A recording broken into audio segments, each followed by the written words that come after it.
Well, Joe Manchin has been standing firm on practical policies. Joining me right now is Oklahoma Congressman Kevin Hern. He's a member of the House Ways and Means Committee. Congressman, it's good to see you. Thanks so much for being here.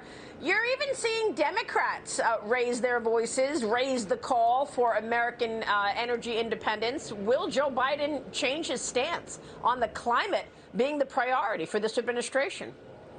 Well, good morning, Maria. It's great to be with you. This is just one classic example after another of Joe Biden and Nancy Pelosi wanting to destroy our country and turn us into a socialist nation and create our dependency on dictators like in Iran and in Venezuela.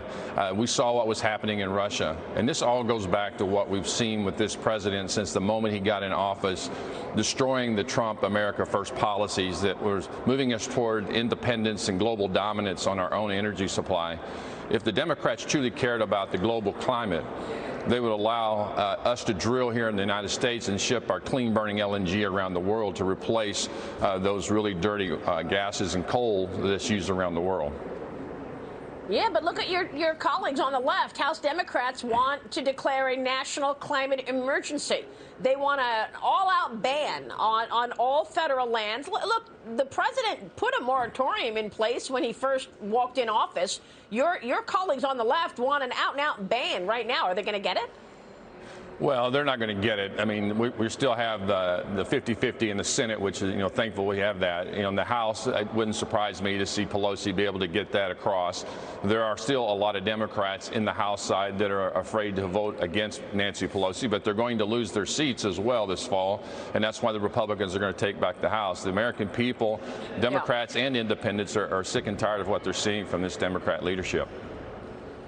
So apparently President Biden is set to send $1 billion in aid to Ukraine. Let's talk about Ukraine and how you see us allocating capital. Ukrainian President Zelensky is going to address Congress, you and your colleagues, at 9 a.m. today. He's expected to ask for those MiG fighter jets.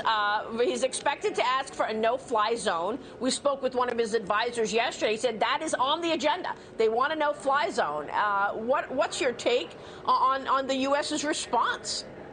Well, I don't see anybody in Congress supporting a no-fly zone. It puts us too close to danger, and the last thing we want President Biden to do is put the world in danger of creating World War III. What we continue to do is we approved a package this past week to help Ukrainians buy missiles and Javelin and Stingers to do what they've been doing, which is create total havoc on the Russian army. We've learned a lot from that. We've got to continue giving them weapons, giving them the ability to fight. We're not going to be putting boots on the ground. That's something we're just simply not going to allow to happen. But, when you see leadership like President Zelensky, it just tells you what happens when people are put in a really tough way.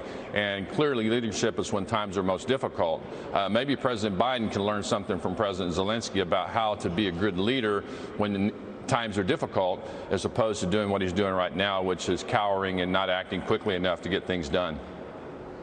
Well, there's been no leadership whatsoever on the border. It's wide open, and we've got now new numbers. 164,000 migrants were encountered last month. That was February, up 63% from the same time a year ago, Congressman. I know you've been to the border. President Biden has not. What's your take here? Where is this going? Marsha Blackburn told me yesterday that there were 34 terrorists found at the border. Those are the people that we found to be terrorists. We don't know about the gotaways. Maria, I can tell you I've been to the border a few times now, a lot more than President Biden or Kamala Harris have been in total. I led a letter last month calling for Secretary Mayorkas to resign because of his lack of leadership. It is a national threat to all Americans, not just the border states, but all states in the United States because of what's happening with Chinese gangs and Mexican cartels. They're overrunning our country. They're using TikTok to recruit our kids. They're turning border agents into travel agents, sending kids all across America, unbeknownst to any member of Congress, and oftentimes not even to the governors of their own state. This president has been a total disaster on securing our sovereignty at our southern border. President Trump, as you know, got the money to build the wall. The first thing that President Biden did was took the $2.5 billion that was left to build the wall and pay it off in early cancellations of contracts.